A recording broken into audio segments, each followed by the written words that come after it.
ça permet d'échapper à la surveillance. Ces systèmes d'exploitation que sont macOS et puis Windows sont à proprement parler des malwares. Ce sont des logiciels espions. La nature est faite de telle façon que la beauté émerge d'autant mieux que la création est unilatérale et distribuée, fondée sur la coopération volontaire. La liberté simplement produit plus de prospérité. Donc les planificateurs centraux, ils détestent ça. Ils détestent ça. Ils aimeraient que la nature soit structurée de façon pyramidale et qu'il soit au sommet de la pyramide. C'est le genre de société qu'ils cherchent à imposer depuis la nuit des temps. Mais ça ne marche pas. Ça génère que de la pauvreté.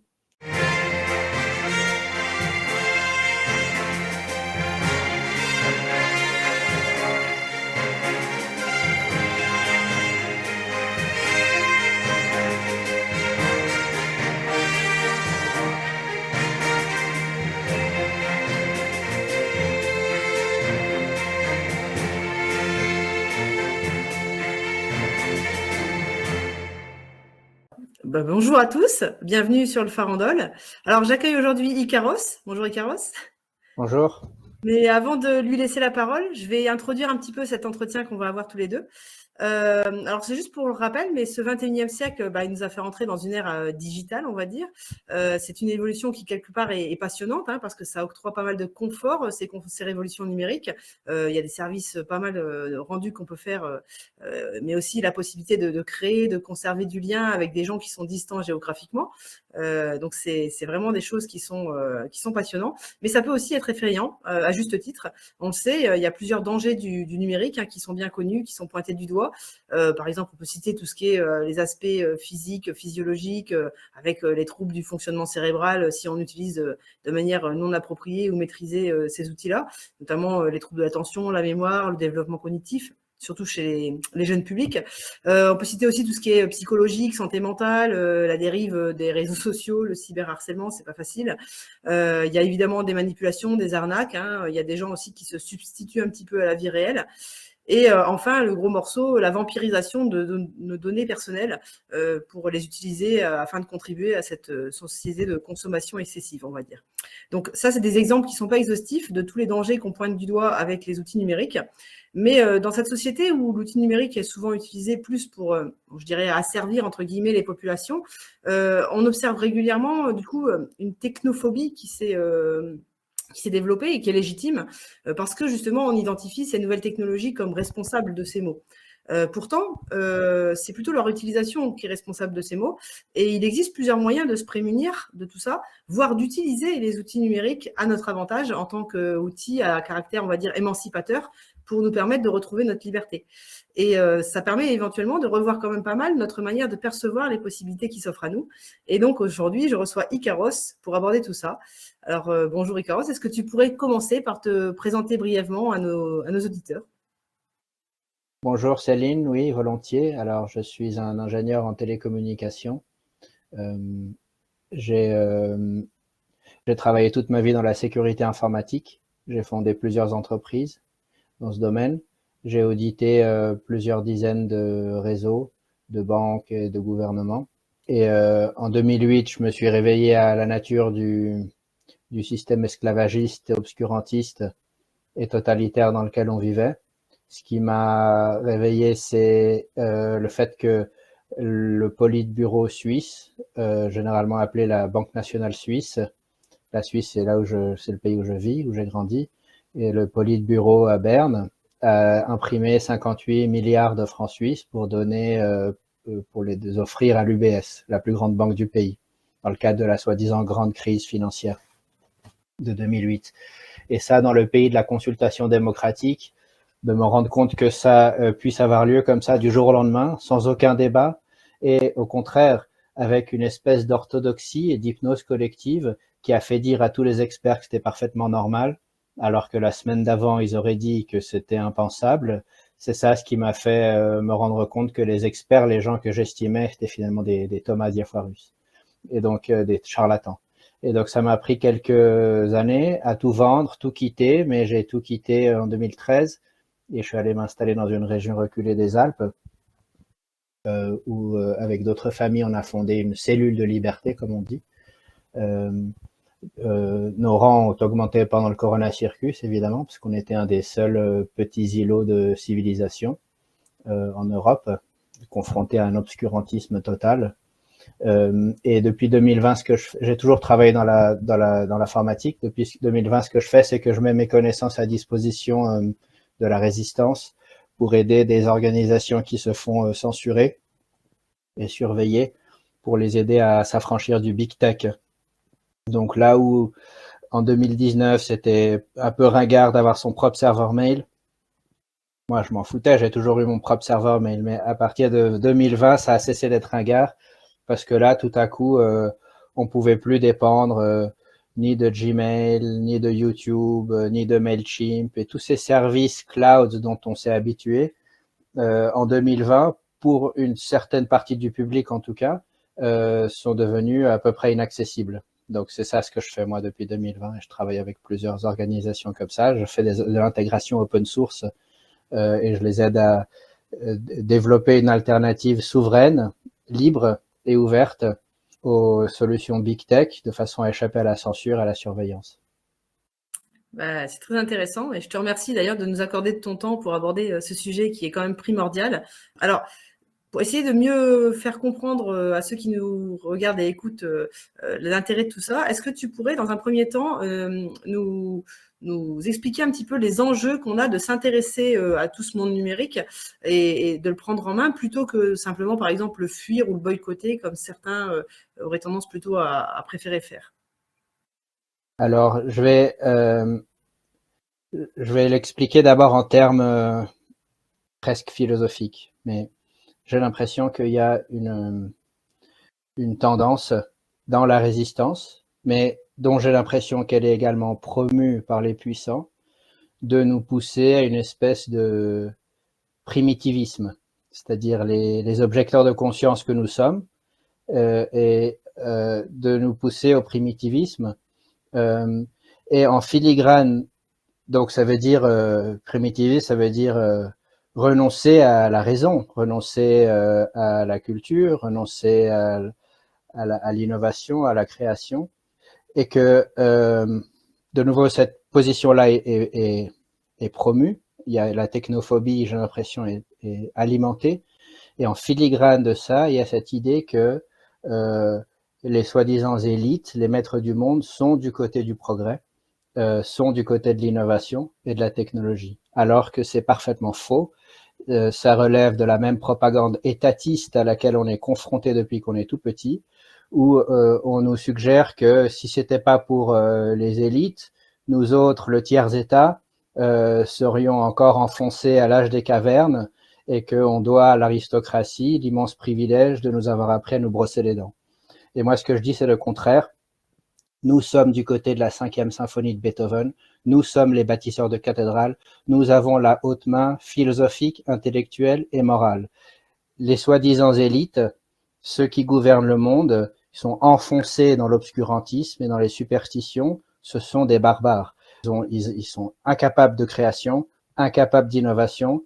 Les technologies numériques, c'est les individus qui l'ont créé dans une large mesure, de façon décentralisée et unilatérale. Dans la mesure où la plupart des technologies numériques, y compris du big tech et des grosses plateformes qui prétendent nous observer, nous censurer et nous contrôler, sont fondées sur l'open source. L'open source a prouvé sa supériorité. L'open source est le fruit de la création humaine libre et unilatérale. Et donc, c'est pour ça qu'il ne faut pas renoncer à la technologie. Il y a une considération pratique que je vais aborder dans un instant, mais d'abord, il y a une considération morale et philosophique. Nous avons la haute main philosophique. Les autres sont des Thomas Diafoirus. Le Corona Circus était un exercice d'obscurantisme. Et donc, cet archétype-là a été caricaturé dans le théâtre italien au XVIIe et XVIIIe siècle. Dans la Commedia dell'arte, il y a cet archétype qui s'appelle Il Dottore et Pantalone, c'est l'expert contemporain. Rien n'est nouveau sous le soleil. C'est un barbare, c'est un charlatan. Il a rien à dire, mais il le dit très bien. Et c'est là que s'arrête à peu près sa compétence. Nous sommes du côté de la civilisation. si les maîtres du monde n'avaient pas construit Versailles et le Vatican, on s'en porterait mieux. C'est pas ça qui a créé la prospérité ou le résidu de prospérité dont on profite aujourd'hui.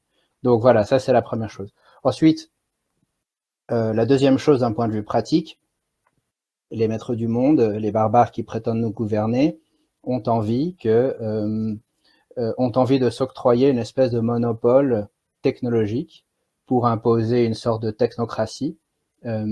Et ça revient à essayer de nous faire croire que cette question de technologie, c'est de toute façon beaucoup trop compliqué et que ça nous échappera éternellement et qu'il faut soit s'en détacher complètement, soit s'y soumettre. Et c'est un peu le même principe avec la politique monétaire. Une banque centrale agit au-dessus des lois, elle est plus secrète que les services secrets, et personne n'est censé avoir une opinion là-dessus. Ça, c'est tellement compliqué, c'est tellement sophistiqué, les gens qui ont fait ça ont fait de tellement longues études. Qui es-tu, toi, pour avoir une opinion sur ça?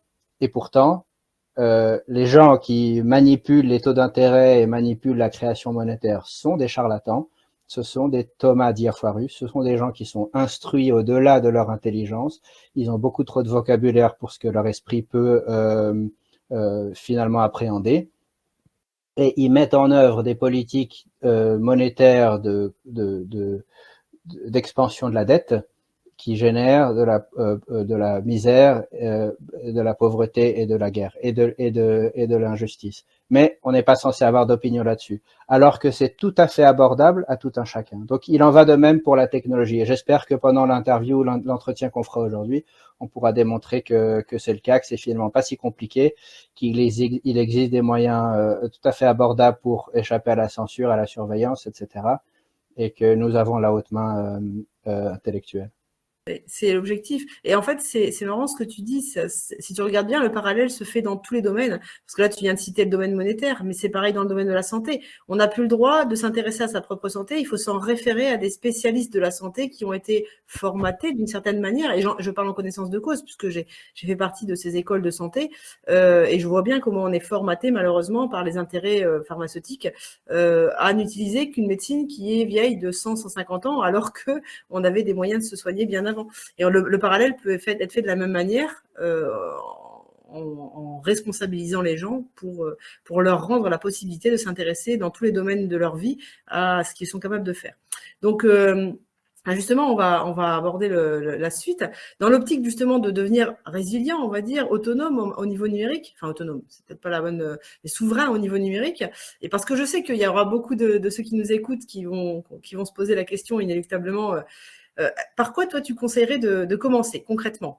Disons voilà, je suis derrière mon ordinateur, moi je maîtrise pas trop la numérique. Qu'est-ce que je peux faire? Des idées de choses à mettre en œuvre et pourquoi le faire en fait? Tu as tout à fait raison sur le parallèle avec la santé. C'est exactement cette même idée de déléguer son discernement, son autorité, sa souveraineté à des pseudo-experts. Et de la même façon que c'est pas si compliqué dans le domaine de la santé, il en va de même dans la technologie, c'est pas si compliqué. Donc je dirais que pour répondre à ta question, la première chose, ce serait de... Je réfléchis une seconde par quoi commencer. La solution, elle est avant tout comportementale. Il n'y a pas une sorte de panacée technique qu'on met en œuvre, un truc qu'on installe, et c'est bon. Je te donne un exemple simple. Celui de l'iCloud. Donc, il y a beaucoup de gens qui ont des produits Apple. Apple prend ses clients pour des enfants, mais ça, c'est une autre affaire. Il se trouve que c'est facile d'utilisation, donc il y a beaucoup de gens qui ont du Apple et qui ont l'iCloud activé par défaut. L'iCloud, c'est quoi? C'est ce mécanisme qui fait que si tu as un nouveau device, un nouveau dispositif Apple, toutes tes données seront synchronisées automatiquement, et ça se fait parce que les données, elles sont automatiquement sauvegardées sur le cloud, c'est-à-dire sur les serveurs d'Apple. Ça, c'est activé par défaut. Ça, évidemment, ça revient à donner toutes ces données privées à Apple. Donc, c'est les photos, c'est les calendriers, c'est les contacts, c'est les documents, etc. C'est simplissime à désactiver. Il suffit d'aller dans un menu, cliquer. Mais il se trouve que la plupart des gens ne le font pas. Parce que c'est pratique. Si on a un nouveau laptop ou un nouveau téléphone, on a les photos qui sont automatiquement synchronisées. L'iCloud de Apple a deux types de sécurité, deux types de cryptage. Il y a le cryptage normal, qui signifie que Apple a toutes les clés, c'est-à-dire qu'ils ont accès à toutes les données ouvertement, ils le revendiquent. Donc ils peuvent exploiter ces clés, donner ces clés aux soi-disant forces de l'ordre, etc. Et ensuite il y a le cryptage avancé, qui est point à point, où là Apple n'a pas les clés, prétendument n'a pas les clés. Ce qui voudrait dire que si tu actives le cryptage avancé et que tu perds ta clé, ton mot de passe, ton device, etc., eh bien, tu n'as plus accès à tes propres données. Or, ce mois-ci, les médias de masse ont annoncé en grande pompe que les autorités britanniques avaient exigé d'Apple d'installer une porte dérobée, une backdoor, dans le système de cryptage avancé, de façon à ce que le gouvernement britannique puisse avoir accès de façon intempestive, indiscriminée, aux données de n'importe quel utilisateur Apple dans le monde. Ça a été repris par tous les médias de masse. J'ai écrit un article sur Essential News à ce sujet. La façon dont moi j'interprète cette nouvelle, c'est qu'ils cherchent à obtenir implicitement le consentement des gens, au fait qu'il n'y a pas vraiment de sécurité sur l'iCloud. C'est naïf de penser qu'ils n'avaient pas accès à ces données-là avant la semaine dernière. Et donc, c'est très facile de désactiver l'iCloud, et pourtant, la plupart des gens ne le font pas. Sécurité et usabilité, ou disons, sécurité et flexibilité sont généralement des impératifs contradictoires. Lorsqu'on s'impose un peu plus de sécurité, on a tendance à réduire un peu la flexibilité ou l'usabilité du système d'information. En l'occurrence, ça s'illustre très bien, parce que si on a l'iCloud activé, c'est très facile de synchroniser ces données, mais à quel prix? Eh bien, ce prix, il est élémentaire, c'est que Apple, le gouvernement américain, par extension les services secrets des Five Eyes, les forces de l'ordre locales et les modèles d'intelligence artificielle ont accès à vos données privées sur le cloud. Et vous pouvez vous dire, j'ai rien à cacher, mais peut-être qu'aujourd'hui vous faites rien qui soit répréhensible ou illégal, vous avez rien à cacher. Tout d'abord, ça peut changer. Et deuxièmement, il en va d'une question de principe. Est-ce que vous avez envie d'alimenter par votre travail, votre imagination, votre création, les photos que vous prenez, les emails que vous rédigez, les contacts que vous avez,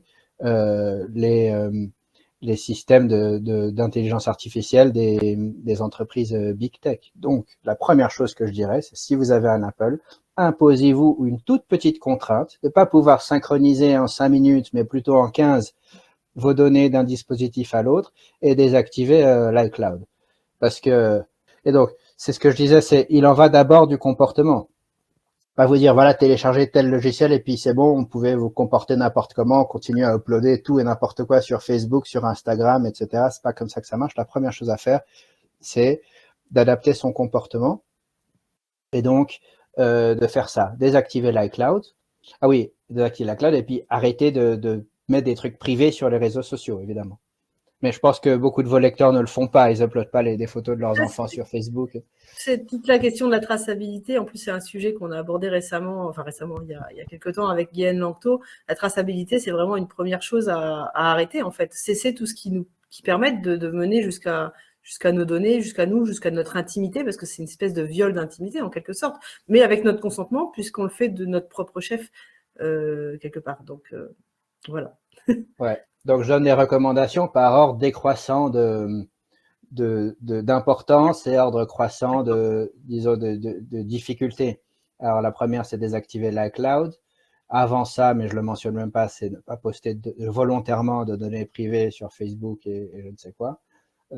Et puis ensuite, si vous utilisez un navigateur open source comme Chromium ou Firefox, d'ailleurs même Chrome, mais je ne vais pas recommander Google Chrome, il y a une version dégooglisée de Chrome qui s'appelle Chromium, qui fonctionne tout aussi bien. Mais sur ces deux navigateurs, il y a deux extensions très faciles à installer qui n'ont que des avantages. Et les avantages sont les suivants. C'est ça élimine la publicité et ça empêche dans une large mesure le tracking. Pas complètement, mais dans une large mesure. Et donc ces deux extensions sont uBlock Origin, UBLOCK espace Origin, il suffit de chercher, uBlock Origin, installer uBlock Origin sous Firefox ou installer uBlock Origin sous Chrome. Allez, cliquez, installer ça. Il n'y a plus de publicité sur Internet, plus de publicité sur Google, plus de publicité sur YouTube, plus de publicité nulle part. Ça fait une immense différence. Et puis ensuite, il y en a une deuxième d'extension qui s'appelle Privacy Badger, Privacy espace BADGER. Même chose, cherchez Privacy Badger, Firefox, Chrome. Ça élimine, ça empêche les cookies, les choses comme ça, le fingerprinting sur les browsers, etc. Donc ça, c'est très facile à installer. C'est pas une panacée, mais ça, c'est extrêmement contraignant, ça, pour les entreprises big tech. Si tout le monde faisait ça, le fait qu'il n'y ait que 20% des gens qui aient uBlock Origin sur leur navigateur, ou si vous êtes sur mobile, installez Brave, utilisez Brave au lieu du navigateur par défaut, il n'y a plus de publicité. Si tout le monde faisait comme ça, ce serait la fin des publicités sur Internet. Et les publicités ne sont pas seulement utilisées pour, de façon algorithmique pour cibler nos modes de consommation, etc. C'est aussi utilisé comme vecteur de surveillance. Donc ces deux extensions-là sont simplissimes à installer. Je ne comprends pas pourquoi elles ne sont pas plus généralement connues et usitées. Donc voilà, ça serait la deuxième chose. Et puis je veux bien continuer la liste, mais peut-être que je te laisse intervenir. Ils ne tiennent qu'à nous de les faire connaître, justement, parce que c'est vrai qu'il y a beaucoup de gens qui ne savent pas ce qu'on a à notre disposition. Donc, tu as cité Brave, mais c'est vrai que Brave, c'est un navigateur que j'utilise depuis un certain temps maintenant. Et on voit bien. Tu parlais des cookies tout à l'heure. Ça paraît simple, mais il y a quasiment plus de sites Internet maintenant où on n'est pas obligé d'autoriser les cookies. Donc, moi j'avoue que je boycotte tout ce qui est comme ça. Mais ces fameux cookies, quand je vois les gens qui se plaignent, par exemple, je vais citer le truc bête, mais les appels intempestifs qu'on reçoit sur nos téléphones à longueur de journée, de numéros qui sont là pour nous vendre des trucs d'énergie, des contrats de je ne sais quoi, pour nous aider à avoir bénéficié soi-disant d'aide de l'État, etc. Tous ces numéros-là, les gens les ont par ces sites Internet dans lesquels on autorise la vente de nos données, en quelque sorte. Il y avait une maxime qui disait si c'est gratuit, c'est toi le produit, c'est ça en fait. Et grosso modo, voilà, s'il existe des outils comme ça qui sont utiles, nous on va bien les mettre en avant. C'est utile de les faire connaître davantage. Je pense qu'il y a beaucoup de gens qui n'ont pas conscience que c'est possible. Donc voilà, je te laisse continuer. Mais ils n'en ont pas conscience parce qu'ils s'en foutent à moitié. La raison principale pour laquelle on agit, dans le sens du vrai, du beau, du juste et du bon, c'est pour une question morale. Donc si on installe un truc comme ça sur son ordi, c'est en premier lieu parce que ça nous permet de ne pas alimenter un système de mort. Ça nous permet de ne pas alimenter avec nos données, donc notre esprit, notre créativité, notre attention, notre imagination, un système qui nous mène la guerre. Et le but n'est pas de changer le monde, le but est même pas de maximiser son confort et sa probabilité de survie. Et donc, il ne s'agit pas d'être dans un mode parano, je veux pas que la CIA me surveille. Il ne s'agit pas de ça. Il s'agit d'abord d'une question de principe, c'est non, moi je retire mon consentement, je ne donne pas mes données, sans tomber dans le travers primitiviste du noble sauvage. Je suis du côté de la culture et de l'innovation, donc il n'y a pas de raison que je m'en prive. En revanche, je retire mon consentement et je n'alimente pas un système de mort avec les données qui sont le fruit de mon travail, de mon imagination. Et ensuite, il se trouve que enlever la publicité d'Internet, ça fait que l'Internet va plus vite, ça fait qu'on n'est pas ciblé par de la propagande algorithmique. Ça a beaucoup d'avantages pratiques, concrets, qui relèvent du confort, voire de la probabilité de survie. On n'a pas de profil numérique qui est bâti sur nous, disons, dans la même mesure. Donc, ça a des avantages concrets, pratiques, qui relèvent du confort de vie, mais ce n'est pas la raison principale. Et donc, à ceux qui disent « ouais, mais moi, j'ai rien à cacher » ou d'autres choses, « ouais, moi, ça change rien » ou de façon « qui est-ce que ça intéresse ce que je fais ?» Eh bien, je dis, voilà, au minimum, faites-le pour ne pas alimenter avec le fruit de votre imagination les modèles d'intelligence artificielle. Et puis, les autres sont responsables de ce qu'ils font. Mais vous êtes responsable de ce que vous faites. Moi, je suis responsable de ce que je fais. C'est ça. Et pour le reste, c'est la Providence qui s'en charge. C'est vrai que c'est à chacun aussi de se prendre en main. On ne peut pas prendre les gens en main tous. Je suis désolée, j'ai mon chat qui recherche la chaleur. Mais Ouais. et donc du coup, à chacun le fait de se responsabiliser, de se prendre en main. Et donc du coup, c'est important de prendre conscience de ce qu'on est capable de faire à sa propre échelle. Parce qu'au final, on nous a fait croire qu'on ne peut rien faire, ou tout du moins, ça paraît tellement impressionnant la montagne qu'on a à gravir, mais en fait, on est tout à fait capable de franchir plein d'étapes seul dans son coin, et après, peut-être collectivement, de se rejoindre une fois qu'on a fait les premières étapes. En parlant d'étapes, est-ce que tu en aurais d'autres qui te viennent à l'esprit là? Tu as parlé du coup de ces adblockers et autres Ouais. astuces. Ensuite, quelque chose d'autre qui est très simple, c'est activer l'encryption du disque dur. Que vous soyez sous Windows ou sous Apple, vous pouvez activer l'encryption du disque dur. Ça fait qu'au début, quand vous démarrez l'ordi, ça vous demande un mot de passe. Mais sans ce mot de passe, votre ordi, s'il est volé, confisqué ou autre chose, il est aussi utile qu'un presse-papier. Parce que tout le disque dur est crypté. Ça n'introduit aucune lenteur dans l'utilisation de l'ordinateur. Et faut savoir que quand on traverse une frontière aujourd'hui, en particulier en Angleterre, aux États-Unis, les douaniers ont tout à fait le droit, les douaniers ou ceux qui font ce simulacre de sécurité là dans les aéroports, ils ont tout à fait le droit de copier votre disque dur. Ils ont des appareils spéciaux qui le font, et ils le font de plus en plus souvent. Ils, excusez-moi, en s'absentent 5 minutes, ils se prennent l'ordi et puis ils copient tout le disque dur.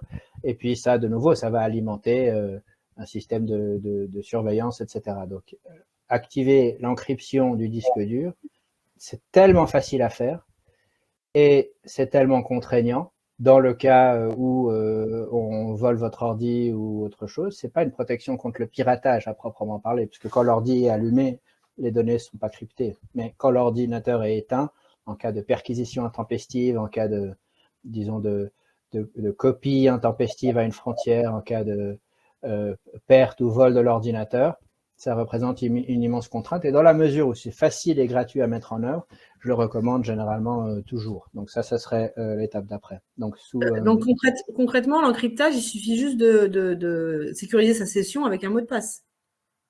non, non, non. Non, C'est dans les paramètres, ça s'appelle BitLocker, je crois, sous Windows, et puis sous Apple, ça s'appelle FileVault. Donc c'est dans les options, il faut aller dans les configurations du système et activer l'encryption du disque. D'accord, d'accord. Ça s'appelle BitLocker et FileVault. Ok. Donc ça serait l'étape d'après. Si de on n'a nouveau, pas parce que limite. ça... Ouais, ensuite, on en vient, mais c'est pour l'instant... Je suis déjà à l'étape. ouais, Je vais trop vite. ouais. Désolée. Donc ça c'est cool. Ensuite, étape d'après, c'est dans toute la mesure possible, arrêter d'utiliser du PicTech. Si vous avez un email Gmail, et j'ai conscience que c'est compliqué de changer d'email, parce que les gens, ils ont notre adresse, etc., mais on peut le faire progressivement. C'est pas nécessaire de fermer un account un jour pour utiliser une alternative le lendemain. On peut faire progressivement, demander à ses correspondants petit à petit d'utiliser une nouvelle adresse. Mais si vous avez une adresse Gmail, toute votre correspondance est servie au minimum pour alimenter l'apprentissage des systèmes d'intelligence artificielle. Sans compter que les soi-disant autorités, pouvoirs publics, etc. ont accès à tous ces emails sur simple demande, même pas besoin d'un mandat judiciaire. Ces entreprises-là fourniront toutes vos données. Et donc, il y a des alternatives comme ProtonMail. ProtonMail, c'est pas une panacée. J'avais parlé des backdoors mathématiques et de la façon dont les services avaient infiltré des entreprises suisses de cryptographie pour avoir des portes dérobées, etc. J'ai aucune preuve que ce soit le cas avec ProtonMail comme avec OmniSec ou CryptoAgé, mais tout de même, ProtonMail représente une bien meilleure alternative à Gmail. Au-delà des spéculations dont je viens de faire référence rapidement, avoir un email ProtonMail, pourquoi continuer à utiliser Gmail, mais aussi Hotmail, aussi Outlook.com et Mac.com et je ne sais quoi. Tous ces services email fournis gratuitement par les entreprises Big Tech, tu le disais très bien, c'est gratuit, c'est que c'est toi le produit. Et donc, avec ProtonMail, il y a du Zero Knowledge Encryption. Ça veut dire que la clé, il n'en dispose pas, au moins de façon ostensible, il n'en dispose pas. C'est-à-dire que même si les soi-disant forces de l'ordre estiment devoir avoir accès à vos emails, vous conservez l'initiative de leur donner cet accès. C'est pas eux qui peuvent décider tout à coup, de façon intempestive, d'avoir accès à toute votre correspondance. La sphère privée individuelle est un droit fondamental. Le but de la civilisation, c'est la transparence des institutions et l'opacité des individus. Ils veulent le contraire, ils veulent la transparence des individus et l'opacité des institutions. Eh bien, ça nous revient à nous de faire en sorte que ce ne soit pas le cas. Et d'autant plus que c'est facile à faire. Donc ça serait l'étape d'après, c'est arrêter d'utiliser dans toute la mesure possible des services big tech. Donc là, par exemple, on est en train de parler sur une plateforme de vidéoconférence open source, cryptée, qui s'appelle Big Blue Button.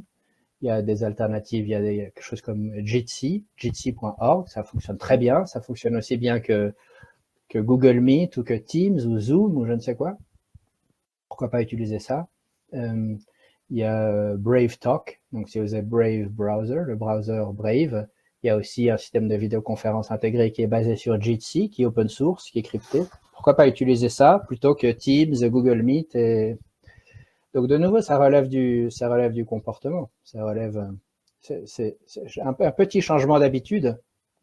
Et puis, et je le répète parce qu'on ne peut pas le dire suffisamment, il ne s'agit pas d'être parano et de penser qu'on est surveillé par la NSA, il s'agit simplement, spirituellement, de retirer son consentement.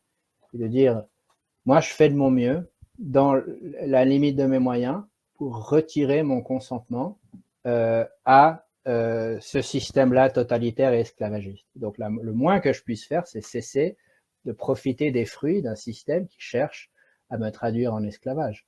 Et lorsque c'est facile à faire dans la mesure que je viens d'expliquer, pourquoi pas le faire? Donc ça serait la recommandation d'après serait ce qui est Google Drive, Meet, Teams, Zoom, Gmail, Hotmail, tout ça, il y a des alternatives tout aussi faciles d'utilisation qui existent. Et donc, on pourrait en faire la liste, mais ce n'est pas l'objet. Mais voilà, ça serait la recommandation d'après. Et j'en profite pour mettre pour appuyer, hein, c'est ce qu'on appelle vulgairement le boycott en fait, hein, de ne plus choisir d'alimenter ce qu'on ne veut plus voir, tout simplement. Et le boycott, il est puissant dans tous les domaines, encore une fois, si je fais le parallèle, dans tous les domaines de la vie, on peut choisir de ce qu'on souhaite, entre guillemets, financer, à savoir ce qu'on souhaite voir vivre ou pas. Et plus on va utiliser des choses qui nous déplaisent, et plus on va leur donner de la vie. Donc, tu parlais de consentement. Le consentement, c'est une notion primordiale. Est-ce que je consens à voir exister ces choses-là? Est-ce que je consens à participer, à cautionner, à alimenter tout ça? Et voilà, comme tu disais tout à l'heure, un état d'esprit qui est vraiment important. Et j'entends souvent des gens dire, alors ça, c'est la remarque que j'entends le plus souvent, oui, mais bon, à quoi ça sert que je le fasse si les autres le font pas? Bah, déjà, si on commence soi-même par le faire et qu'on montre cet exemple et qu'on montre qu'on a des alternatives et qu'on vit très bien sans tout ça, au final, les gens auront peut-être un exemple à suivre et c'est à nous d'être les phares. Et je dis ça parce que je suis une enfant phare, mais c'est à nous d'être les phares pour faire la lumière sur ce qu'il est possible de faire. C'est-à-dire que tout le monde n'a pas connaissance qu'on a des alternatives concrètes à mettre en place. Et comme tu es en train de l'expliquer, ces alternatives, elles sont simples. Elles demandent juste un petit peu d'effort, le temps de les mettre en place, le temps d'apprendre à les apprivoiser. Mais finalement, c'est pas si compliqué que ça, parce que les gens qui codent ce genre d'application, arrête-moi si je me trompe, mais ils font en sorte que ça reste assez facile à utiliser et assez similaire à ce qui existe de manière commune, quoi, de manière à ce que les gens ne soient pas perdus. Donc voilà, c'était une petite phrase. Mais c'est très bien que tu... Tout à fait. Et puis, tu as raison de dire qu'il y a deux raisons de boycotter. C'est un raisonnement collectif. Ah, si suffisamment de gens boycottent, alors ça va imposer une contrainte à l'objet du boycott. Et ça, je pense que c'est pas la bonne motivation. C'est un effet secondaire intéressant. Si suffisamment de gens boycottent, alors que ça a un effet. Mais c'est pas le but. Le but, c'est de individuellement retirer son consentement. Même si vous êtes le seul, même si le courage n'était pas contagieux, même si l'exemple ne servait à personne, il faudrait quand même le faire parce que il en va de notre conscience individuelle. Je sais que je suis, il se trouve, si ça se trouve, je suis dans un rêve lucide. C'est une question qu'on laisse aux philosophes. En attendant, j'agis pour ma propre conscience individuelle. C'est pas pour convaincre les autres, pas pour changer le monde. Le monde changera quand assez de monde se changeront eux-mêmes. Changer le monde, c'est changer les autres. Et donc, on est créateur de notre réalité dans une large mesure. Individuellement, on retire notre consentement pour pas être complice. Et puis le reste, il adviendra ce qui pourra. Ça ne relève pas directement de nous. 50% de l'humanité est domestiquée, continuera à revendiquer son propre esclavage, régurgitera ce que la télé lui dit, quoi qu'elle lui dise. J'espère que ce nombre va diminuer. Peut-être qu'il diminuera, mais ce n'est pas notre responsabilité directe de le faire diminuer. En revanche, il en va de notre responsabilité individuelle de ne pas participer à un système de mort. Oui. C'est notre périmètre d'influence. On peut influencer, on peut avoir de l'influence sur soi-même et sur son propre foyer, mais après, le reste, c'est pas à nous de le gérer, c'est à nous de mettre de la lumière là où il y a besoin d'en mettre, tout simplement. Je te laisse continuer si jamais tu avais d'autres exemples. Ouais. Ensuite, disons, ça s'inscrit dans la continuité de ce que j'ai déjà dit, mais il existe un système d'exploitation. Donc, un système d'exploitation, c'est un logiciel qui fait fonctionner l'ordinateur. Et les deux principaux qui existent sont Microsoft Windows et Apple macOS ou iOS. Il existe un système d'exploitation qui est le fruit de l'intelligence distribuée et collective de l'humanité, qui est produit par l'action individuelle, unilatérale et libre, qui rayonne de beauté, de sécurité, de sûreté, de stabilité, ça s'appelle Linux. Linux, quand je m'y suis mis, moi, dans les années 90, c'était un peu compliqué, il fallait compiler le kernel soi-même, il fallait, disons, il fallait avoir envie de, ou être intéressé par ce petit surcroît d'effort et d'attention. Aujourd'hui, ça a complètement changé. Il y a des distributions Linux qui sont simplissimes à installer. Je pense à Ubuntu. Moi, j'utilise Linux Mint, qui est basé sur Ubuntu, qui à mon avis est supérieur. Mais ne serait-ce qu'Ubuntu, les gens pour qui je l'installe sont toujours étonnés de voir que mais c'est la même chose, il y a des icônes, tiens, je peux ouvrir le navigateur. Il y a même Office, il y a une version supérieure de Microsoft Office sous Linux, qu'on peut d'ailleurs installer sur Windows et sur Apple, c'est open source, ça s'appelle LibreOffice, avec un logiciel de traitement de texte, un tableur à la Excel, un logiciel de présentation à la PowerPoint, qui est tout à fait compatible avec la suite Microsoft Office, c'est-à-dire qu'on peut ouvrir les documents DocX, XLSX, etc., les documents Microsoft Office, et on peut également sauvegarder son travail dans ces formats-là. Donc, si quelqu'un vous envoie un document Word, vous pouvez tout à fait l'ouvrir et puis le modifier, etc. Donc, ça s'appelle LibreOffice. Évidemment, les navigateurs web existent aussi sur Linux, les clients mail.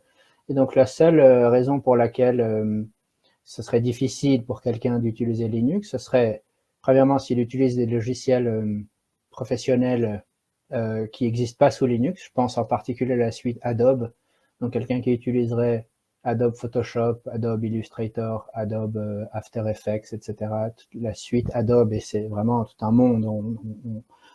Quelqu'un qui aurait l'habitude de ces logiciels-là, de ces outils-là, ceux-là, on ne peut pas vraiment les faire fonctionner sous Linux, ça ne marche pas bien, il faut un émulateur, ça ne marche pas bien. Donc là, soit on renonce à Linux, soit on a un dual boot, c'est-à-dire qu'on peut booter soit sous Windows, soit sous Linux. Et puis les jeux vidéo. Donc quelqu'un qui fait des jeux vidéo, ça marche pas ça sous Linux. Les jeux vidéo qui sollicitent la performance de la carte graphique, ils sont pas compilés sous Linux, ils n'existent pas. Et puis on peut dans une certaine mesure les faire via Steam, mais disons voilà, ça c'est un deuxième cas de figure qui serait un argument valable pour ne pas utiliser Linux tout le temps. Mais en dehors de ces deux cas-là, si ce que vous faites sur votre ordinateur, c'est principalement du web, du mail et de la bureautique, eh bien, il n'y a absolument aucune raison de ne pas installer Linux.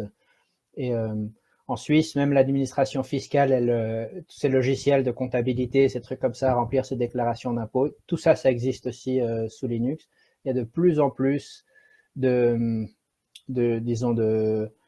d'éditeurs, de logiciels et de drivers qui produisent leur software sous Linux également, parce que l'utilisation de Linux augmente. Et donc, Linux, qu'est-ce que ça veut dire concrètement? Ça veut dire que il faut installer ce système d'exploitation en lieu et place du système d'exploitation Windows, typiquement, puisqu'on va, même si c'est possible d'installer Linux sur un Mac, généralement, on le fait plutôt sur un PC. Donc, si vous avez un laptop ou un ordi avec Windows, vous pouvez sauvegarder vos données, installer Linux à la place de Windows. Et si vous avez un Mac, c'est un peu plus compliqué. Et le plus simple serait d'acheter un PC. Il se trouve que ça coûte une fraction du prix du Mac et ça fonctionne mieux sous Linux. Installer un PC et puis mettre Linux dessus. Donc là où un MacBook, ça va coûter 3 000 ou 4 000 euros. Je connais pas les prix en détail, mais je sais que c'est très cher. À performance égale, le PC, ça va être moins de 800. Et donc, avoir un PC avec Linux, donc installer ce système d'exploitation-là, et puis installer la suite logicielle LibreOffice. Un client mail s'appelle Thunderbird, il y en a d'autres, hein, mais ça c'est un exemple connu. Et puis comme navigateur, Firefox, et puis Chromium, qui de nouveau est la version dégooglisée de Chrome, et qui fonctionne tout aussi bien. Et donc voilà, ça serait l'étape d'après. Il y a de plus en plus de gens qui le font.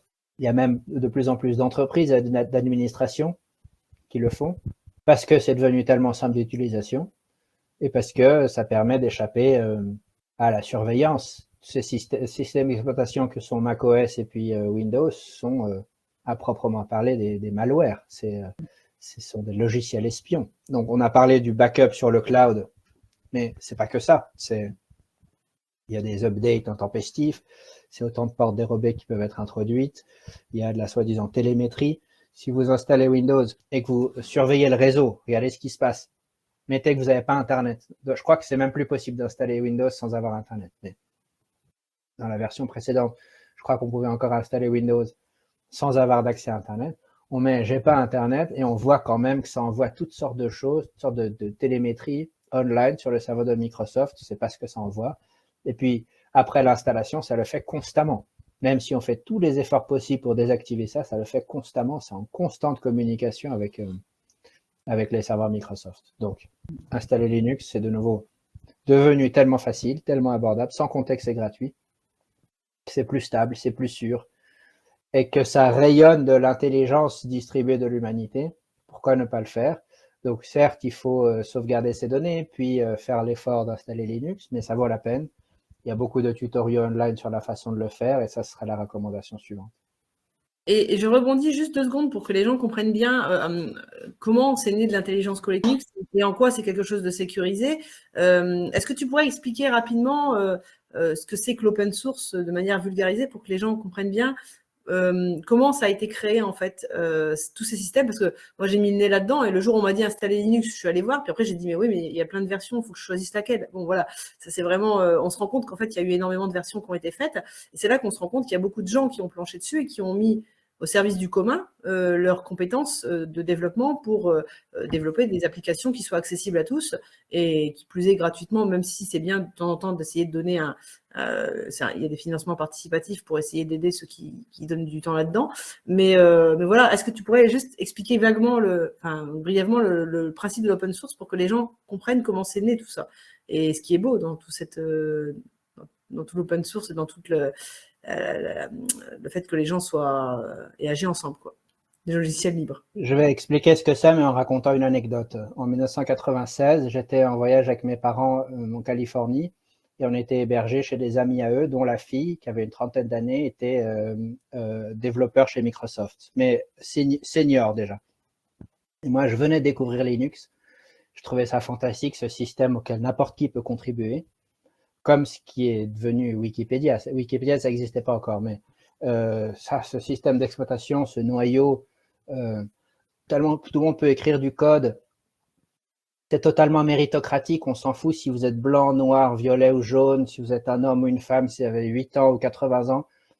Tout le monde peut écrire du code pour ce système d'exploitation-là, et puis s'il est par consensus considéré comme de qualité, il est intégré au logiciel. Donc j'étais chez ses amis de mes parents, moi j'étais fasciné par ce que Linux était, déjà extrêmement stable, extrêmement sûr, multitâche, multi-user, contrairement à Windows.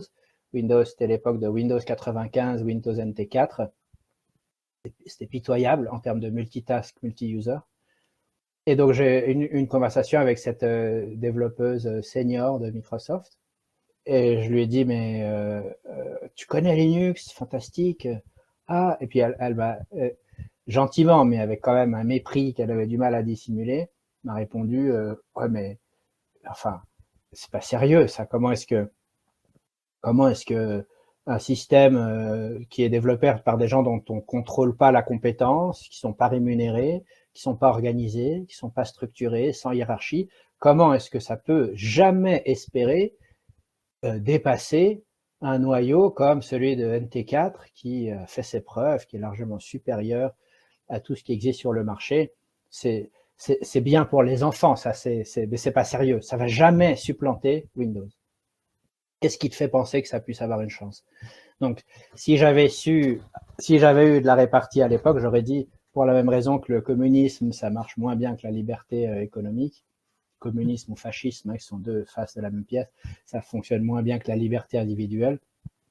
La nature est faite de telle façon que la beauté émerge d'autant mieux que la création est unilatérale et distribuée, fondée sur la coopération volontaire. La liberté simplement produit plus de prospérité. Donc les planificateurs centraux, ils détestent ça. Ils détestent ça. Ils aimeraient que la nature soit structurée de façon pyramidale et qu'il soit au sommet de la pyramide. C'est le genre de société qu'ils cherchent à imposer depuis la nuit des temps. Mais ça ne marche pas. Ça génère que de la pauvreté.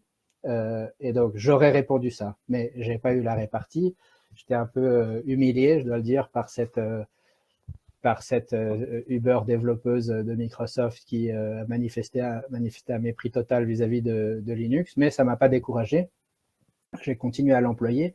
Aujourd'hui, l'histoire me donne raison, puisque l'immense majorité des serveurs sur Internet fonctionnent sous Linux. L'immense majorité, donc c'est 99% des serveurs DNS et de l'ordre de 80% des serveurs web.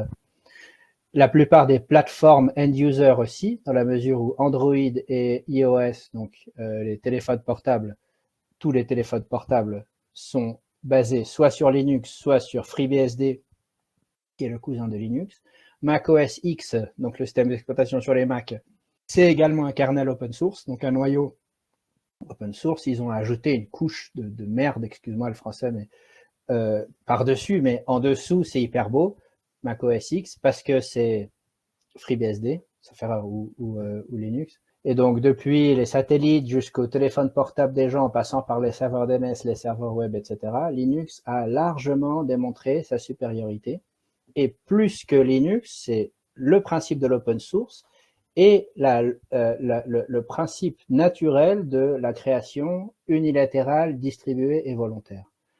Mais ça s'est fait sans grande fanfare. C'est-à-dire que les acteurs économiques pragmatiques qui sont ont adopté l'open source, mais sans le crier sur tous les toits. Il n'y a pas eu un headline dans Le Monde qui a dit le modèle de la planification centrale et de la centralisation vient d'être falsifié par l'open source. Et pourtant, c'est le cas, c'est ce qui s'est passé.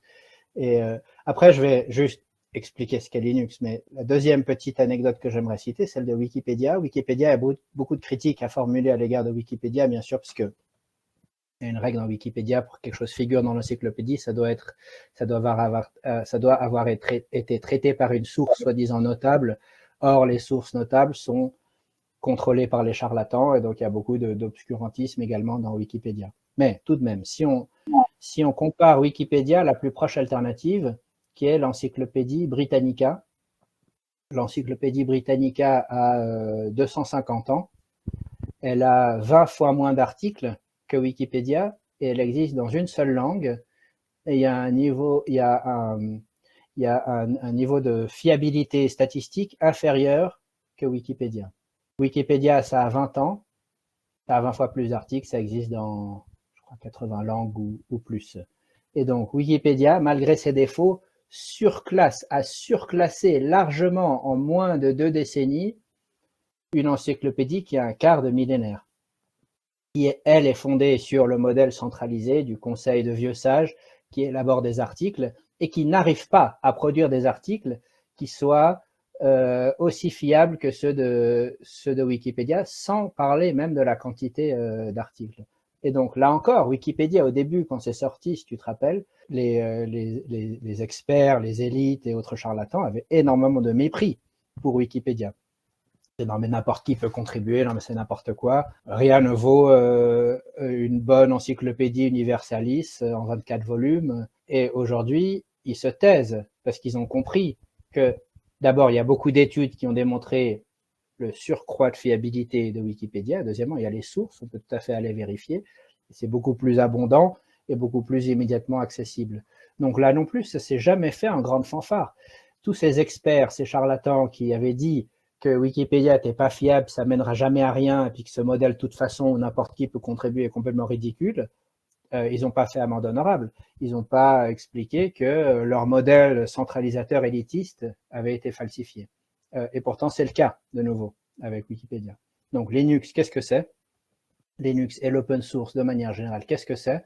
Ce sont des projets software, logiciels, qui sont développés de façon volontaire par des gens partout dans le monde. Donc Linux, c'est le cas le plus connu, mais ce n'est pas le seul. Linux a été fondé par un type qui s'appelle Linus Torvald. Ce frère, il est finlandais. Dans les années 90, il a dit, tiens, j'aimerais bien qu'on ait un système d'exploitation libre, ouvert. Il s'est fondé sur le modèle GNU et sur une idéologie préexistante qui a été en grande partie formulée par un Américain qui s'appelle Richard Stallman. Mais il a dit, voilà, je vais faire un noyau pour un système d'exploitation fondé sur ce principe-là.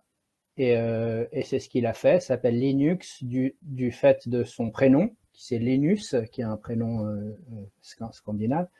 Et puis, vu que c'est une version Unix, Unix est un système d'exploitation, un type de système d'exploitation qui fonctionnait sur les serveurs, principalement à l'époque.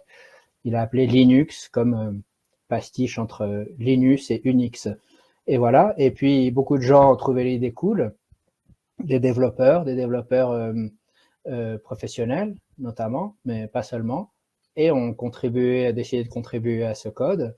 Une sorte d'organisation souple s'est mise en place pour décider quelles contributions étaient acceptées et quelles ne l'étaient pas. Et puis voilà, ça conduit au système d'exploitation le plus performant et de loin qui existe aujourd'hui. Et donc sur ce modèle-là, beaucoup d'autres logiciels ont été développés.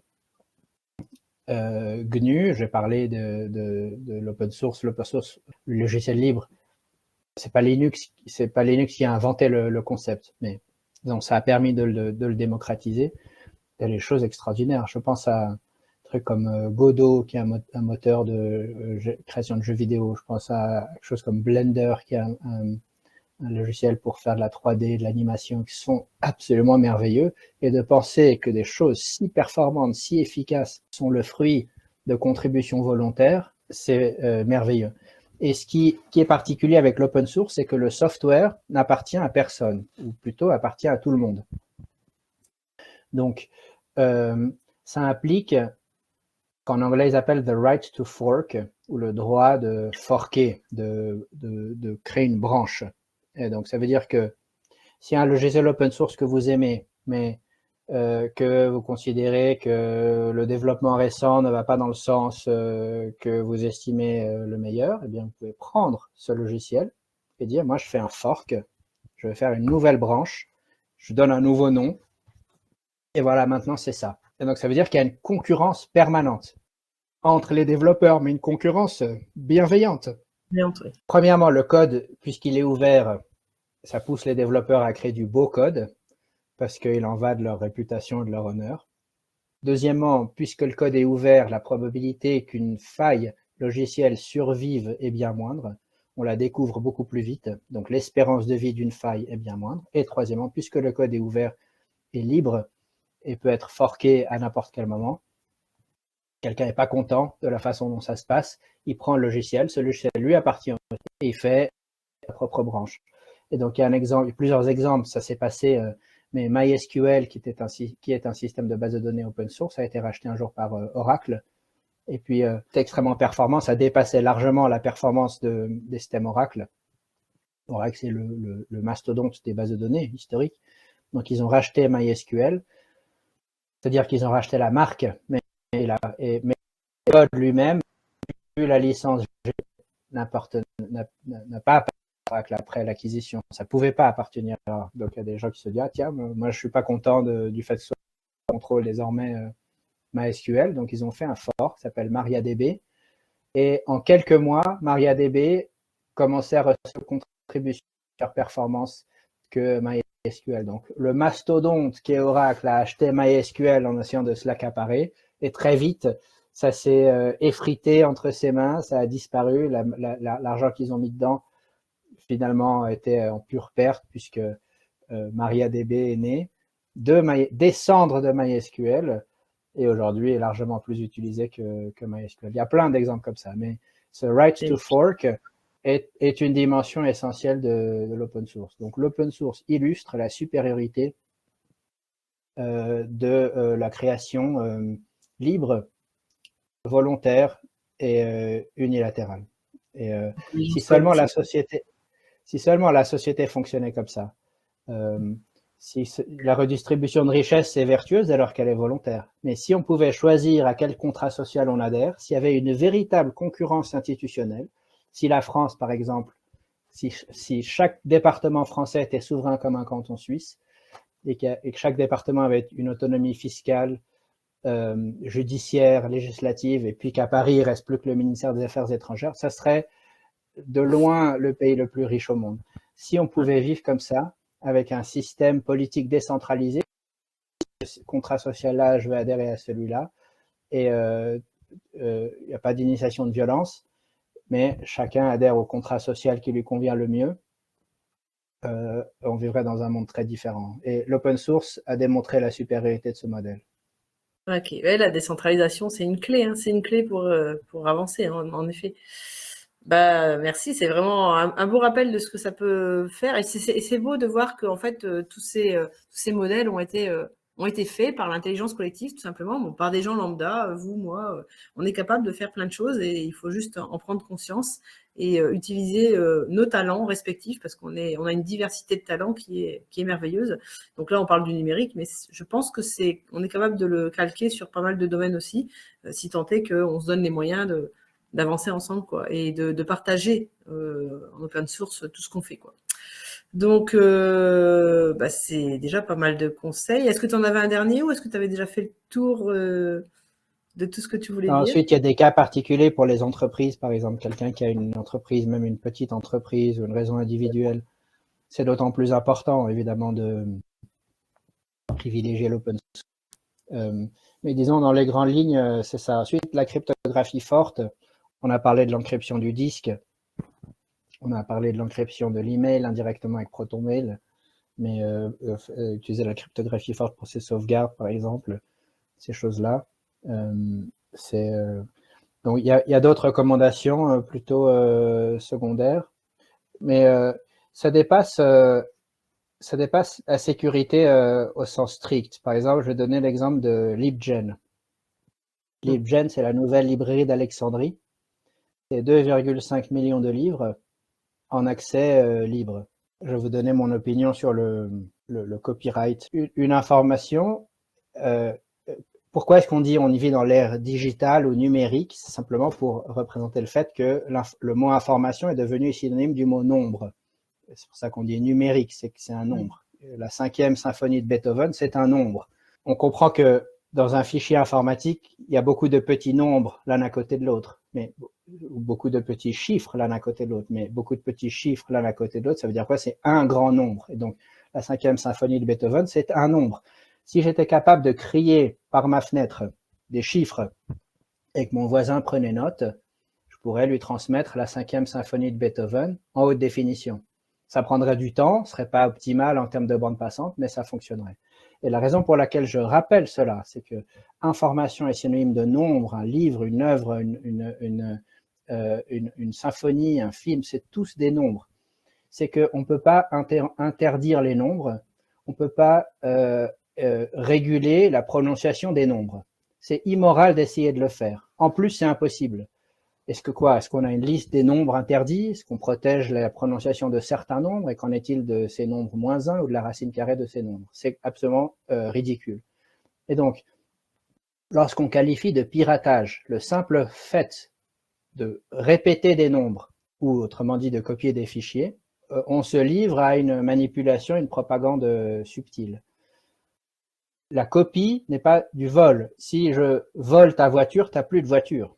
Si je copie ton idée ou si je copie un nombre, tu as toujours le nombre, tu as toujours le fichier. Je ne t'ai pas volé, je ne t'ai pas dépossédé.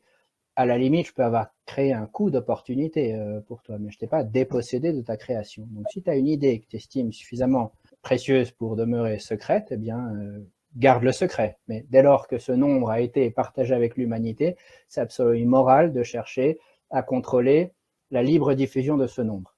Et donc, tout ça pour dire que LibGen n'a absolument aucun égard pour le copyright, que tous ces livres qui appartiennent, selon moi, au patrimoine de l'humanité sont en accès libre sur LibGen, que LibGen est censuré par les fournisseurs d'accès à Internet en France, que pour accéder à LibGen, il faut avoir un VPN, avec une sortie en dehors de France, que c'est immoral de chercher à empêcher les gens d'accéder à cette librairie d'Alexandrie, et que je les encourage vivement à aller voir à quoi ressemble LibGen.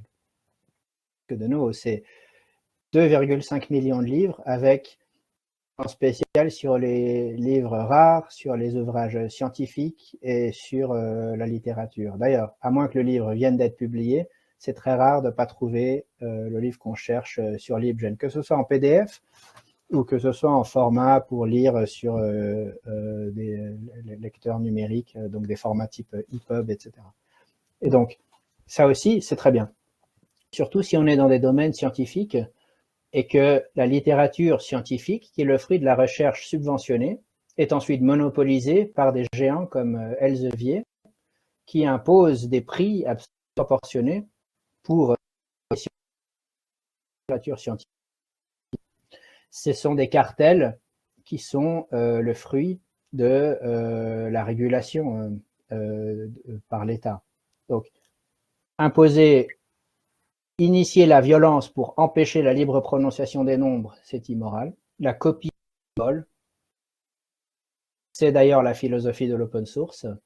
Malheureusement, il y a des cartels qui existent, qui ne sont pas le fait du libre marché, de la qui existe à empêcher la libre circulation et la LibGen en est un.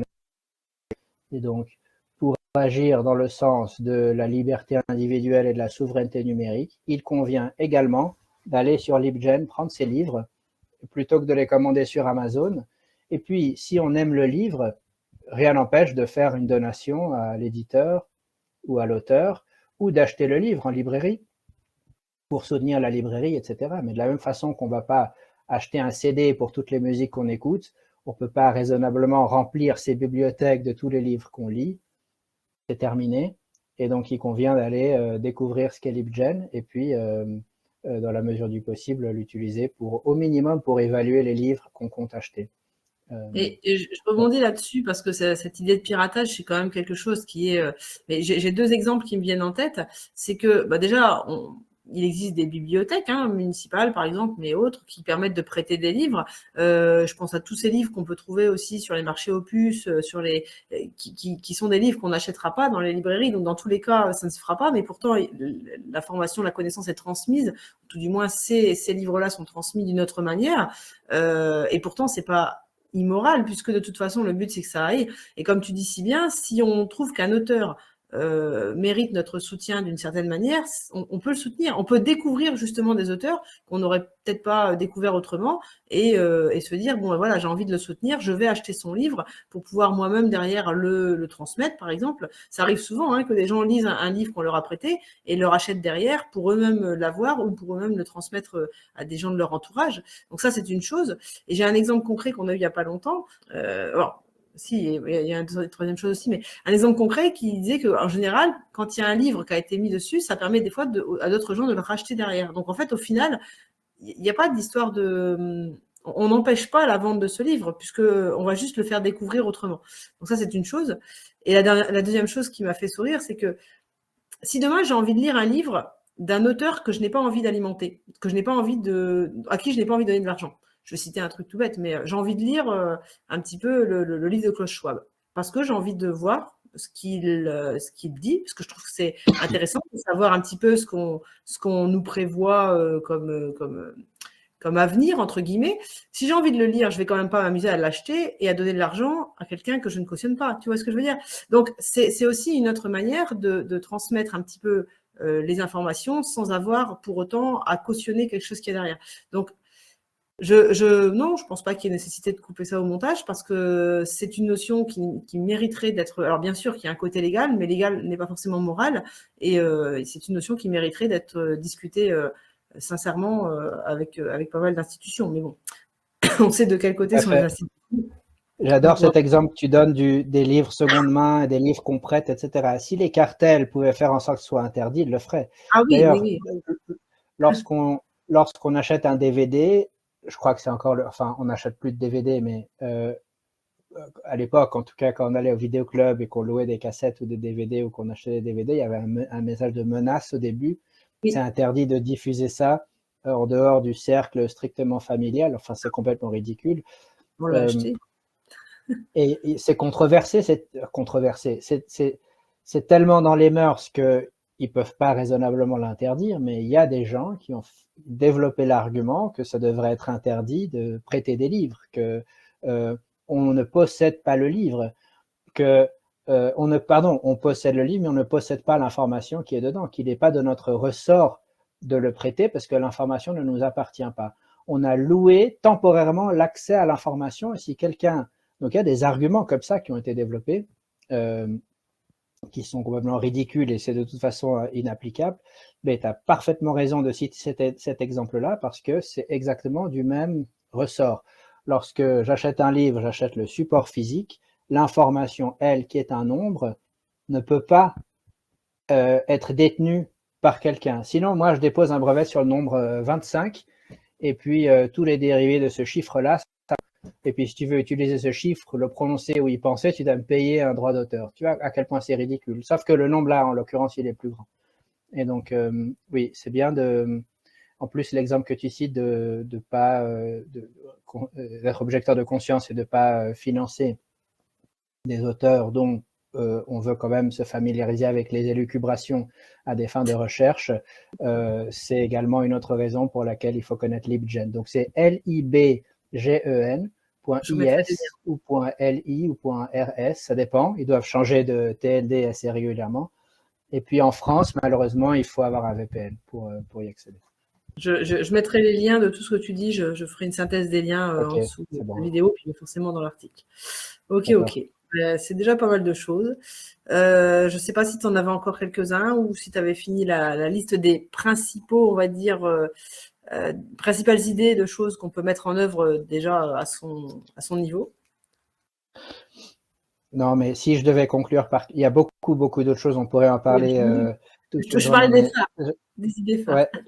Ouais, la principale idée phare est la suivante, parce qu'il y a beaucoup de tutoriaux, il y a beaucoup de trucs qui existent là. La principale idée, et celle que j'aimerais transmettre en premier lieu, c'est celle de prendre ses responsabilités en la matière, de façon générale, mais en l'occurrence, en la matière. C'est de dire, c'est pas pour changer le monde, c'est pas pour convaincre qui que ce soit, c'est pas pour infliger une décroissance du chiffre d'affaires de Microsoft ou de Apple que je le fais, c'est parce que je suis objecteur de conscience, que je ne souhaite pas participer, alimenter. C'est d'autant plus vrai désormais dans l'ère de l'intelligence artificielle, parce qu'on alimente de ces données des systèmes d'intelligence artificielle. Donc, je ne souhaite pas participer à ça. Et donc, je m'intéresse sur les façons d'éviter de le faire. Et ça ne veut pas dire être dogmatique, ça ne veut pas dire tout faire en même temps. Cette espèce de dichotomie, c'est soit je fais tout, soit je fais rien, est fausse. Si on peut faire les choses petit à petit. J'ai cité quelques exemples qui sont des exemples, des bons exemples, c'est des exemples faciles à mettre en œuvre qui ont un gros impact, mais il y en a beaucoup d'autres.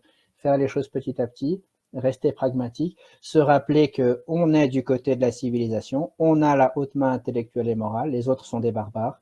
Ils utilisent l'open source aujourd'hui pour leur système c'est leur malware qu'ils appellent des systèmes d'exploitation parce que c'est une technologie supérieure que nous, l'humanité, la vraie humanité, dotée de conscience et de discernement, avons développée. De la même façon, la prospérité dont on peut profiter désormais par rapport, disons, au Moyen-Âge, est le fruit de tous les anonymes de l'histoire. C'est pas le fruit des rois de France et je ne sais quel aristocrate et cardinal dont on nous rabâche le feuilleton dans les cours d'histoire. C'est nous, les individus, qui agissons de façon libre, unilatérale et volontaire, qui sommes à l'origine de toute la prospérité qui existe sur Terre. Nous sommes du côté de la raison. Il ne faut pas renoncer à la raison. Il ne faut pas renoncer au discernement, à l'innovation et donc à la technologie. Mais évidemment, c'est science avec conscience. Et les maîtres du monde sont des usurpateurs et qui s'approprient la science qui est née dans notre esprit à nous et qui l'exploitent sans conscience. Et donc, être objecteur de conscience dans le domaine du numérique et ailleurs, c'est finalement beaucoup plus simple que ce qu'on croit. Ah oui, je pourrais presque me citer. Il y a 3 ans, je n'avais rien de tout ça, et en 3 ans, j'ai mis en place plein de choses toutes simples dans mon quotidien, et en fait, le numérique en fait partie. Et je suis assez contente de voir que voilà, j'ai, à ma petite échelle, contribué à tout ça, et je pense que chacun est capable de le faire. Je ne suis pas une pro en informatique, je peux rassurer les gens qui nous écoutent. Et j'allais enchaîner sur la question suivante, justement vis-à-vis de tous ces gens qui se retrouvent perdus face à toutes ces technologies, qui n'ont pas forcément les compétences techniques, ils se disent ouais mais installer Linux, machin, tout ça. Grosso modo, au niveau démarche pratique, toi tu aurais des conseils à formuler pour appliquer tout ça, en fait, toutes ces étapes que tu as dit. Est-ce que tu as des conseils en particulier ou pas? La première, c'est de se rendre compte que ce sentiment d'impuissance-là, il est inculqué, il est appris et il est artificiel. Un enfant peut le faire, franchement. Une personne âgée aussi. Donc ce truc de « ah, c'est trop compliqué », c'est totalement artificiel. C'est pas vrai. Ça, c'est la première chose. La deuxième chose, c'est que il suffit d'aller chercher déjà sur YouTube, même si avant de prendre l'engagement de le faire, avant de se dire tiens, je vais le faire, juste aller voir sur YouTube, un tutoriel YouTube ou ailleurs, hein, mais un tutoriel, tiens, comment installer Linux pour les nuls, par exemple. Et donc, il y en a qui sont mieux faits que d'autres, et juste pour se familiariser un peu avec ça. Et puis, si vraiment c'est trop compliqué, alors il y a des associations, il y a des gens qui aident, je connais, il y en a, je sais qu'en Suisse, il y en a pas mal. Peut-être que toi, tu peux expliquer, parce que je sais que tu as Linux, hein, tu m'as dit, expliquer comment cette démarche a abouti, mais je pense Grosso qu'on est modo, d'accord sur le... je dirais 2 choses, en fait. Tu l'as bien résumé. C'est grosso modo, soit on va chercher l'information soi-même pour le faire soi-même si on se sent assez débrouillard de le faire. Moi, c'est ce que j'ai fait. En fait, on m'a conseillé, on m'a parlé de Linux, mais on m'a pas dit quelle version, quel machin. Donc, je suis allée sur Internet, j'ai regardé, j'ai cherché et j'ai essayé par moi-même. Je me suis plantée 1 ou 2 fois pour l'installation et j'ai fait appel à des gens qui s'y connaissaient. Et donc, c'est la deuxième méthode que je conseillerais. Quand on ne se sent pas de le faire pour des raisons qui sont légitimes et qui nous regardent, on a une diversité de talents enfin, il y a forcément quelqu'un, ne serait-ce que dans son village ou dans ses contacts, qui sait le faire. Donc, et qui prendra plaisir à le faire, parce qu'en général, les gens qui sont passés sous Linux, par exemple, hein, pour l'exemple de Linux, mais ça peut être pour d'autres choses, ils prennent plaisir à expliquer aux gens quel est l'intérêt d'aller sous Linux. Et donc, ils vont pouvoir nous aider là-dedans. Et souvent, ce sont des démarches qui sont faites de manière tout à fait gratuite, dans le sens où on donne un coup de main. C'est parce qu'on sait l'intérêt que ça a d'initier des gens à venir là-dessus. Donc, je pense qu'aller chercher, si on ne se sent pas d'acquérir soi-même les compétences pour les installations, aller chercher quelqu'un qui les ait, c'est quelque chose d'assez important. Et moi, j'ai fait comme ça, en fait. Je me suis fait aider à distance. En plus, on a l'avantage d'avoir Internet qui nous permet d'être en contact et de se faire guider. On peut même faire des partages d'écran pour faire la manip en direct si les gens ne peuvent pas venir chez soi. Enfin, il y a vraiment pas mal de choses qui peuvent être faites. Et je vais citer un dernier truc. Il existe, tu parles d'associations, et il existe aussi des outils libres mis en... Et on va faire un article là-dessus là prochainement, comme le Wikilibriste en France. Alors, tu parlais de Wikipédia tout à l'heure. Wikilibriste, c'est un petit peu le même genre de plateforme où il y a toute une énumération de pas mal de logiciels. Il y a des communautés qui se créent sur certains réseaux sociaux où on peut parler de tout ça, on peut se faire assister, on peut se faire aider. Je pense qu'au jour d'aujourd'hui, grâce à l'outil numérique, on a accès à suffisamment d'informations pour soit développer nos compétences nous-mêmes, soit si on ne sent pas de le faire ou qu'on n'a pas envie aussi, parce que des fois, c'est quelque chose qu'on rechigne à faire parce que ça ne nous parle pas, ça ne nous fait pas vibrer, ben, au moins faire appel à des gens qui peuvent nous aider à le faire pour mettre en place le b.a.-ba, comme tu dis, de l'objection de conscience. Voilà. Je suis content que tu aies mentionné Wikilibriste. J'aurais dû le faire. C'est très belle plateforme. Je pense que j'ai prévu de faire un dossier là-dessus dans notre numéro en même temps, donc, donc je le mentionne. Voilà. Ouais. Donc voilà, mais c'est un exemple parmi d'autres, il y en a pas mal d'autres. J'avais pris contact, alors je sais pas où ils en sont maintenant, mais il y a 2 ans, il y avait le Collinus, c'était le collectif des libertés numériques, qui aussi aidait pas mal les gens. Enfin, je suis sûre qu'il y en a encore plus que ça. Moi, je les connais pas tous et j'apprends à les connaître régulièrement, mais on a moyen de se tourner vers des aides ponctuelles, spontanées. Il y a toujours des gens qui sont là pour aider. Et, on se rend compte qu'on a une véritable solidarité, on a une véritable communauté aussi qui permet d'aider, et ça, tout le monde peut en bénéficier, et ça, c'est merveilleux. Et si on ne s'entend pas avec quelqu'un, ben, on peut aller chercher ailleurs. Il y a tellement de choses à faire. Voilà. Après, il y a des arnaques, forcément, mais à partir du moment où quelqu'un ne demande rien en échange, il y a peu de raisons de se faire arnaquer, quoi. Voilà.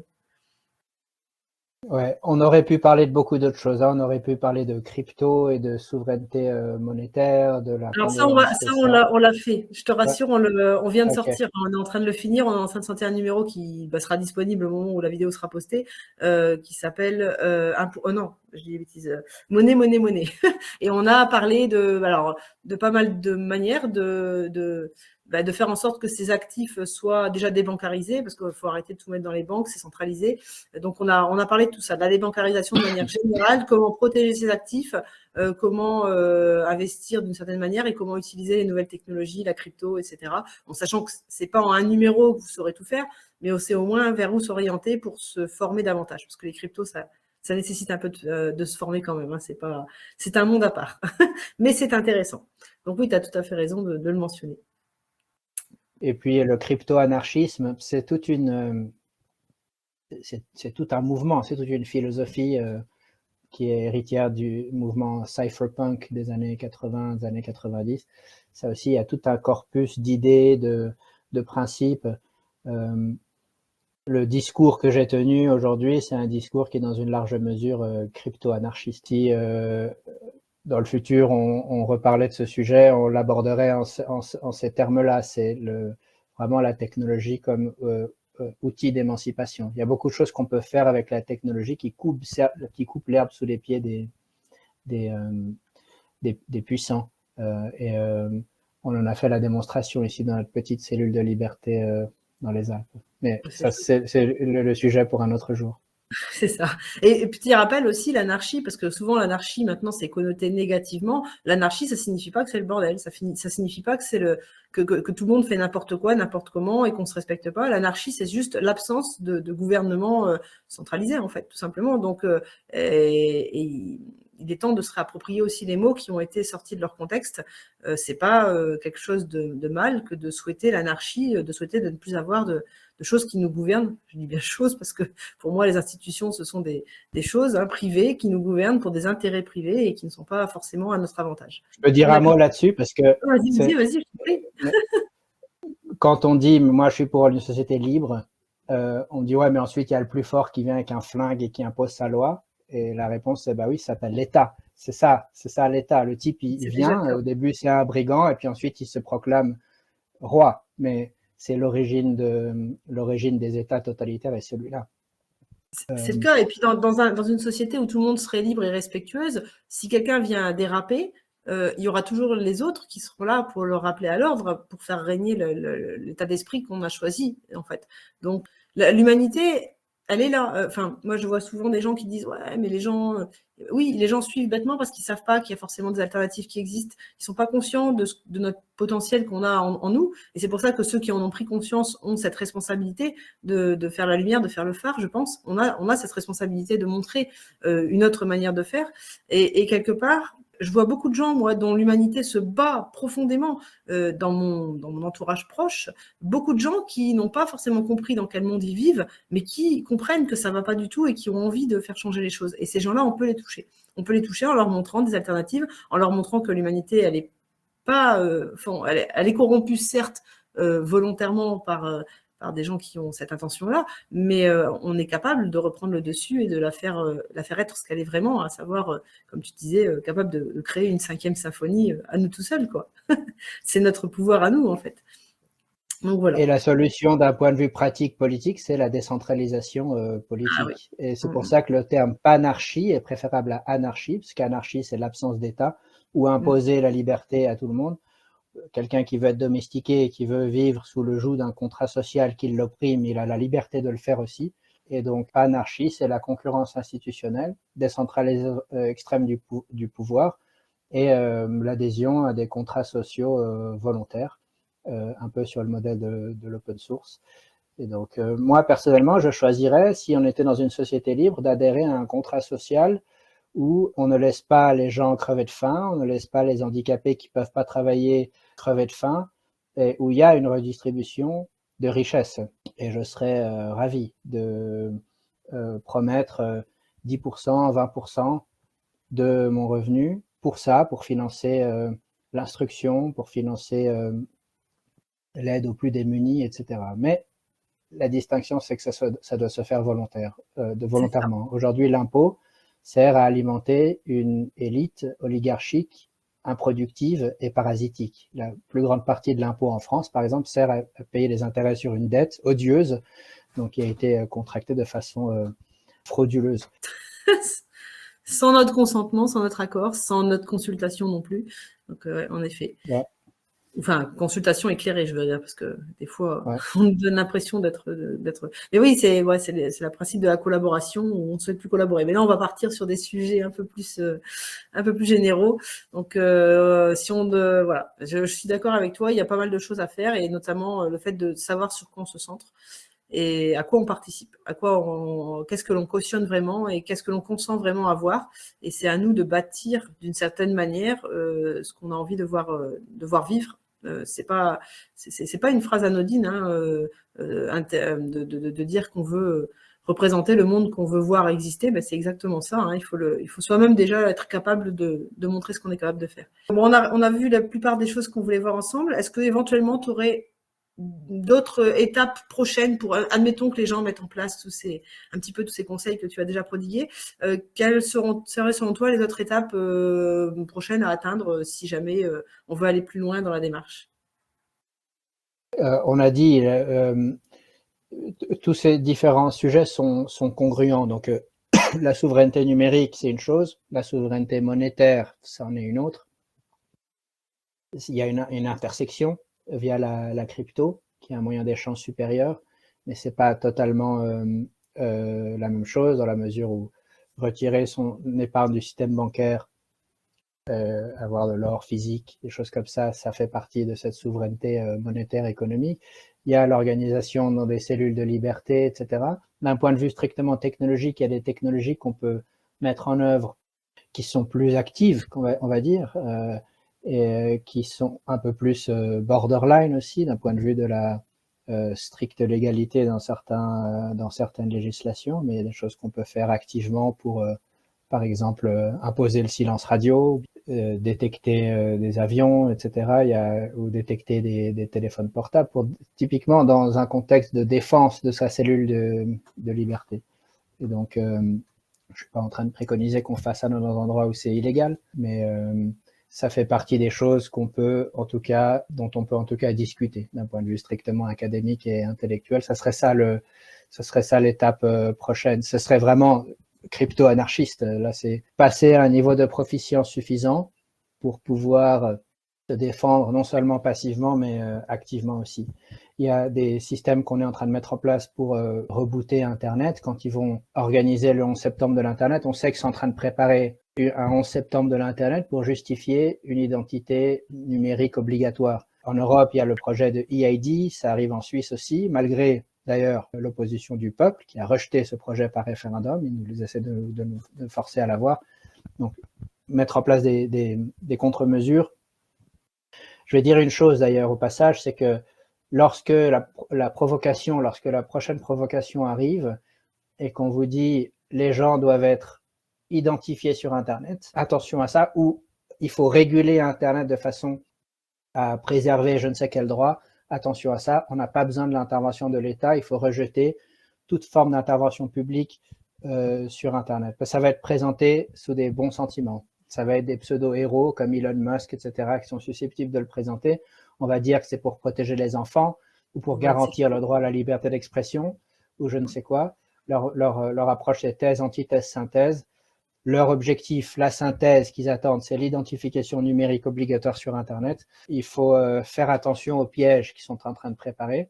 Et donc, quand tu parles de la suite, il y a des projets qui sont en construction, de gens qui ont compris ce qui arrive pour permettre à des alternatives d'émerger, notamment fondées sur le mesh network et des choses comme ça. Donc ça serait, c'est pas l'objet aujourd'hui, mais disons, ce sont des pistes d'exploration. C'est sympa. Et je me permets juste d'aborder une chose qu'on va aborder dans notre numéro aussi, c'est les organisations décentralisées autonomes, les DAO, qui permettent aussi de créer des vrais projets et même embriquer plusieurs projets dans des organisations décentralisées où le facteur humain a son importance sans avoir possibilité de prendre le dessus sur l'organisation collective. Et ça, c'est chouette aussi. Donc ça, je vais l'aborder à côté, donc je ne vais pas parler avec ça, mais c'était juste pour en reparler. Comme quoi, ce sont des outils technologiques, numériques, qui peuvent être mis à notre avantage, à notre service. Et donc, pour rebondir sur la thématique de départ, le numérique, certes, peut nous causer du tort, mais il ne tient qu'à nous de s'en prémunir. Et il ne tient qu'à nous aussi de l'utiliser à notre avantage avec les compétences qu'on a. Et elles sont nombreuses parce que des gens qui s'intéressent à tout ça, il y en a beaucoup. Donc voilà, écoute, je te remercie pour l'ensemble de ces conseils. Je ne sais pas s'il y avait une question que tu aurais aimé que je te pose. Si oui, est-ce que tu aurais répondu en plus pour clôturer tout ça? Le mot de la fin, c'est que le hacker, c'est le contraire du geek. Le geek, c'est celui qui... Geek, ça vient de gadget freak, celui qui adore les gadgets, qui demande à Alexa d'ouvrir ses fenêtres et d'allumer la lumière. Le hacker va être le dernier qui va être dans une voiture qui conduit toute seule. C'est le dernier qui va déléguer son discernement, ses goûts et ses opinions à l'intelligence artificielle. Le développeur, celui qui est vraiment familier avec la technologie, c'est pas le type qui porte les lunettes de réalité augmentée de Apple, etc. C'est vraiment antinomique de tout ça. Et donc, ce que je préconise, moi, c'est plutôt la philosophie du hacker, c'est exploiter les outils numériques dans un but d'émancipation, en privilégiant l'open source, la cryptographie forte, et ne pas tomber dans le piège d'adhérer à la caricature que ce dont je parle, c'est la technologie à outrance, la numérisation à outrance.